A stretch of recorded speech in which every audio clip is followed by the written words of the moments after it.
Bagi orang-orang Yahudi, pemakaman di Israel dianggap sebagai tempat yang sangat mulia. Sebab, kelak orang-orang yang dimakamkan di sini akan dibangkitkan oleh Mesias Dajjal. Selain itu, mereka juga memiliki tradisi memercikkan sedikit tanah Israel ke dalam peti mati orang Yahudi yang dimakamkan di luar negara Israel. Tradisi penguburan di Israel ini didasarkan pada sejumlah sumber Yahudi. Keyakinan yang paling terkenal di antaranya adalah ajaran bahwa selama masa Mesias Dajjal, semua orang Yahudi kelak akan dibangkitkan dari kematian.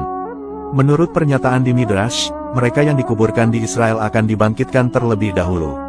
Sementara mereka yang dikubur di tempat lain akan dibawa ke tanah suci Yerusalem melalui terowongan bawah tanah terlebih dahulu. Praktek ini berakar pada Alkitab yang mencatat desakan Patriark Yakub, bahwa putranya Yosef bersumpah untuk tidak menguburkannya di Mesir, tetapi menguburnya dengan leluhurnya di Hebron yaitu 30 km di selatan Yerusalem. Bagi sebagian orang Yahudi, dimakamkan di tanah Israel dianggap sebagai pernyataan simbolis dari ikatan kekal dengan tanah air Yahudi. Menurut Kementerian Luar Negeri Israel, pada tahun 2016 saja ada sekitar 1.590 orang yang meninggal di luar negeri yang dimakamkan di Israel.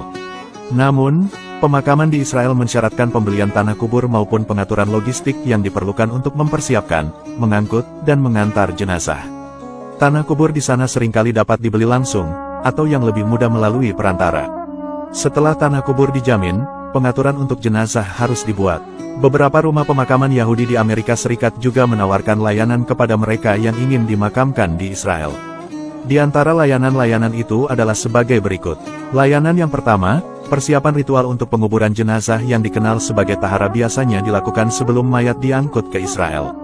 Layanan yang kedua, yaitu mengatur dokumen hukum yang diperlukan termasuk sertifikat kematian dan otorisasi dari konsulat Israel setempat. Layanan yang ketiga, yaitu pengangkutan jenazah ke fasilitas kargo penerbangan. Pengaturan juga harus dibuat agar mayat diterima di bandara di Israel dan diangkut ke kuburan untuk dimakamkan. Lalu pertanyaannya, di daerah manakah pemerintah Israel menyediakan tanah pemakaman? Jadi, kota Yerusalem memang selalu menjadi lokasi yang paling dicari untuk penguburan kaum Yahudi di Israel. Namun, karena ruang di kota ini semakin sulit dan sempit, maka sangat wajar bila harga makam di sana sangat mahal sekali. Kota ini memiliki dua kuburan besar Yahudi di Yerusalem Timur, yaitu di Bukit Zaitun yang menghadap ke Kota Tua dan Har HaMenuchot di pintu masuk barat kota. Beit Shemesh, sebuah kota yang kira-kira berjarak 20 mil di sebelah barat ibu kota Israel, juga telah muncul sebagai alternatif yang populer. Pemakaman Yahudi di Bukit Zaitun adalah pemakaman Yahudi tertua dan terpenting di Yerusalem. Pemakaman ini diperkirakan berusia lebih dari 5 abad, dan telah menampung lebih dari 150.000 makam dari berbagai periode termasuk makam tokoh-tokoh terkenal dalam sejarah Yahudi.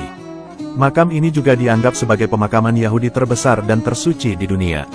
Pada abad ke-19, makna khusus melekat pada kuburan Yahudi di Yerusalem. Hal ini karena di sana adalah tempat pertemuan terakhir orang Yahudi dari seluruh dunia. Selama bertahun-tahun, banyak orang-orang Yahudi di usia tua mereka yang datang ke Yerusalem untuk menjalani sisa hidup mereka di sana dan dikuburkan di tanah sucinya. Keinginan untuk bisa dimakamkan di Bukit Zaitun adalah sebuah kebanggaan dan kemuliaan bagi orang-orang Yahudi. Dahulu selama periode Bait Suci pertama dan kedua, orang-orang Yahudi di Yerusalem dimakamkan di gua-gua. Pemakaman yang tersebar di lereng gunung. Kemudian sejak abad ke-16, kuburan Yahudi mulai berbentuk seperti sekarang ini. Pemakaman Yahudi tertua ini terbentang di atas lereng Bukit Zaitun dan menghadap ke lembah Kidron. Di sini telah ada tradisi penguburan yang tidak terputus selama ribuan tahun. Pemakaman ini cukup dekat dengan Kota Tua. Kelak, orang-orang Yahudi yang dimakamkan di sini akan dibangkitkan oleh Mesias mereka. Menurut kepercayaan mereka, kelak Mesias Dajjal akan muncul di Bukit Zaitun dan menuju ke Bukit Bait Suci. Adapun harga sebidang tanah kubur di Israel memang sangat bervariasi. Tanah di pemakaman Yahudi berusia ribuan tahun di Bukit Zaitun dengan pemandangan langsung ke Temple Mount adalah yang paling didambakan orang-orang Yahudi. Namun, harga pemakaman di sana bisa mencapai puluhan ribu dolar.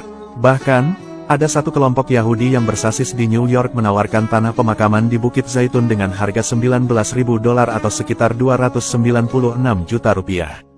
Sedangkan tanah kuburan di Beit Shemesh Eretz Haim dihargai sekitar 8.000 dolar atau sekitar 124 juta rupiah. Selain itu, pengurusan pemakaman dan transportasi di Israel juga sering menghabiskan biaya sekitar 2.000 dolar atau sekitar 31 juta rupiah. Adapun hukum tradisional pemakaman Yahudi, pada umumnya mereka melarang penguburan orang Yahudi dan non-Yahudi secara bersama-sama. Oleh karena itu, Mereka yang ingin dimakamkan di pemakaman Yahudi Israel biasanya harus menunjukkan bahwa mereka adalah orang keturunan Yahudi asli menurut hukum Yahudi. Dalam kasus seorang Yahudi non-Ortodoks atau seseorang yang bukan keturunan Yahudi asli menurut hukum Yahudi Ortodoks, ini kadang-kadang dapat menjadi hambatan untuk bisa dimakamkan di sana. Selain ada pemakaman Yahudi, di Israel juga memiliki banyak pemakaman Kristen dan Muslim untuk melayani pemakaman warganya yang beragama Muslim dan Kristen.